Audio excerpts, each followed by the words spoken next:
పొద్దుగుంకే వేళ దావీదు పడక మీద నుండి లేచి రాజనగరి మిద్దె మీద నడుస్తూ పైనుండి చూస్తూ ఉండగా స్నానం చేసే ఒక స్త్రీ కనపడింది. దావీదు రాజనగరి పైన పచారు చేస్తున్నాడు. అతని మనస్సు బాగాలేదు. అనేకమైన రాజకీయ సమస్యలు అతన్ని తొందర చేస్తున్నాయి. తన తోటి యుద్ధ వీరులు ప్రాణాలొడ్డి పోరాడుతున్నారు. అతని మనస్సాక్షిలో రభస మొదలైంది. ఒక స్త్రీ అతని దృష్టిని ఆకర్షించింది. ఆమె స్నానం చేస్తున్నది, వివస్త్ర. ఆ స్త్రీ సౌందర్యం చూచి దావీదు ముగ్ధుడయ్యాడు. ఆమె నగ్న శరీరాన్ని చూచి దావీదులో కామవాంఛ మొదలైంది. ఇందులో ఎవరిది తప్పు? దేవుడు అంటున్నాడు, దావీదుదే తప్పు. శోధన రావడం పాపం కాదు గాని దానికి లొంగిపోవటం పాపం. స్త్రీలు తమ దుస్తుల విషయంలో జాగ్రత్తగా ఉండాలి. సన్నని బట్టలు ధరించి విలువైన చీరలు కట్టుకొని అర్ధనగ్నంగా కనపడే స్త్రీలను చూచి యువకులు సైతాను శోధనలో పడిపోతారు. క్రైస్తవ మహిళలు తమ అలంకారాల విషయంలో మితంగా ఉండాలి. లేకపోతే వీరే యువకులను నరకంలోకి పడనెట్టేవారవుతారు. దావీదు పతనానికి కారణం బత్షెబ. ఇతరులకు కనపడేటట్లు తానెందుకు స్నానం చేయాలి? ఒకవేళ బత్షెబ దావీదు చూడాలని అలా చేసిందేమో. స్త్రీ పురుషులిద్దరూ ఇలాంటి విషయాలలో సమాన బాధ్యత వహించవలసి ఉంటుంది. ఆమె బహు సౌందర్యవతి అయి ఉండటం చూచి దావీదు ఆమె సమాచారము తెలుసుకోవడానికి ఒక దూతను పంపాడు. అతడు వచ్చి ఆమె ఏలియాము కుమార్తె, హిత్తీయుడైన ఊరియాకు భార్య బత్షెబ అని తెలియచేశాడు. ఊరియా అనేవాడు హిత్తీయుడు, అతడు అన్యుడు, యూదేతరుడు.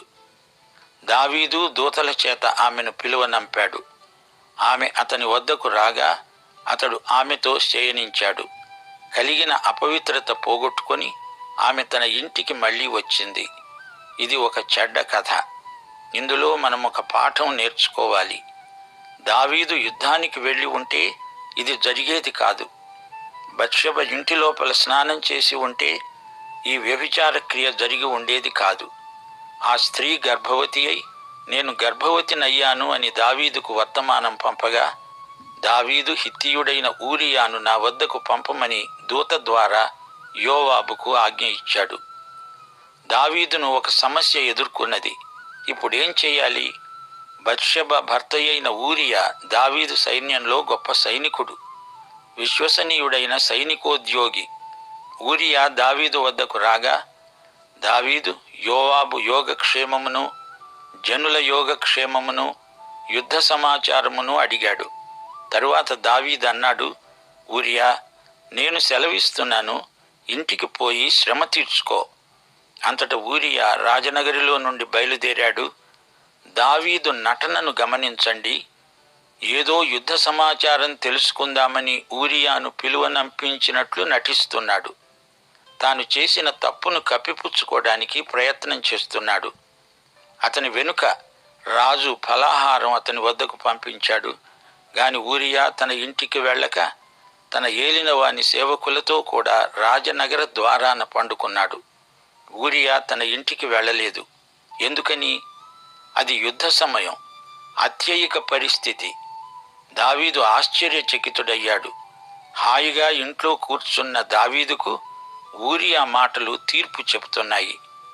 ఊరియా తన ఇంటికి పోలేదనే మాట దావీదుకు వినబడినప్పుడు దావీదు ఊరియాను పిలిపించి అన్నాడు, నీవు ప్రయాణం చేసి వచ్చావు గదా, ఇంటికి వెళ్ళలేదేమిటి?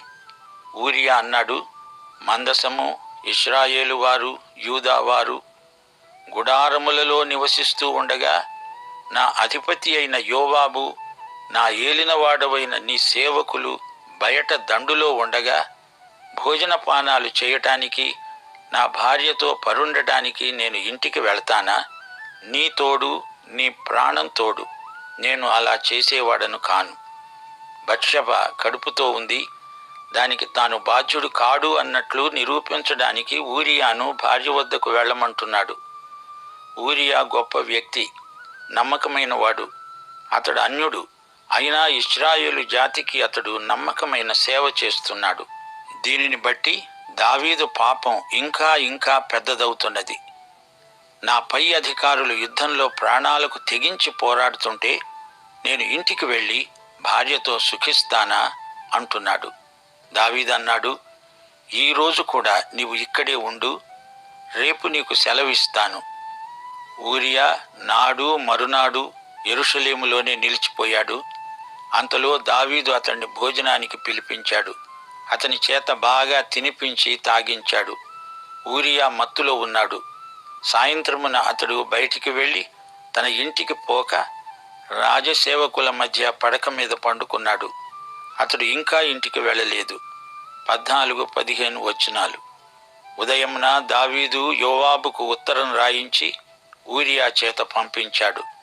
ఆ ఉత్తరంలో ఏమి రాశాడంటే, యుద్ధము మోపుగా జరుగుతున్న చోట ఊరియాను ముందు పెట్టి అతడు కొట్టబడి హతమయ్యేటట్లు నీవు అతని వద్ద నుండి వెళ్ళిపో. అప్పుడు యోవాబు పట్టణాన్ని ముట్టడి వేస్తున్నాడు. ధైర్యవంతులుండే స్థలాన్ని గుర్తించి ఆ స్థలానికి ఊరియాను పంపాడు. చూచారా, వ్యభిచారం హత్యకు దారి తీస్తున్నది. ఊరియా చనిపోయే పరిస్థితి దావీదు కల్పిస్తున్నాడు. దావీదు మొదట వ్యభిచారి అయ్యాడు, ఇప్పుడు హంతకుడవుతున్నాడు. ఈ రెండు ఘోరమైన పాపాలు. 17వ వచనం. యోవాబు దావీదు చెప్పినట్లే చేశాడు. దావీదు సేవకులలో కొందరు కూలారు. హిత్తీయుడైన ఊరియా హతమయ్యాడు. యోవాబు యుద్ధ సమాచారం దావీదుకు అందించాడు. యోవాబు పంపిన దూత దావీదుకు ఈ సంగతి చెప్పాడు. దావీదు తిరిగి కబురు పంపాడు. యోవాబు, ధైర్యం తెచ్చుకో, నిరుత్సాహపడవద్దు, యుద్ధం కొనసాగించు, పట్టణాన్ని పడగొట్టు. ఊరియా భార్య తన భర్త హతమైన సంగతి విని అంగలార్చింది. అంగలార్పు కాలం తీరిన తరువాత దావీదు దూతలను పంపి ఆమెను తన నగరికి తెప్పించుకొనగా ఆమె అతనికి భార్యయై అతనికి ఒక కుమారుణ్ణి కన్నది. అయితే దావీదు చేసినది యెహోవా దృష్టికి దుష్కార్యం. దావీదు యోవాబుకు నిజం చెప్పటం లేదు. దేవుడు దావీదు చేసిన దానిని గొప్ప పాపమని చూపిస్తున్నాడు. ఇప్పుడు సంగతి అందరికీ తెలిసిపోయింది. అయినా ఎవరూ నోరు కదపరు. ఎందుకనగా దావీదు రాజు. అయితే దేవుడు ఇదంతా చూస్తూనే ఉన్నాడు. పాఠం ఇంతటితో సమాప్తం. దైవాశీస్సులు.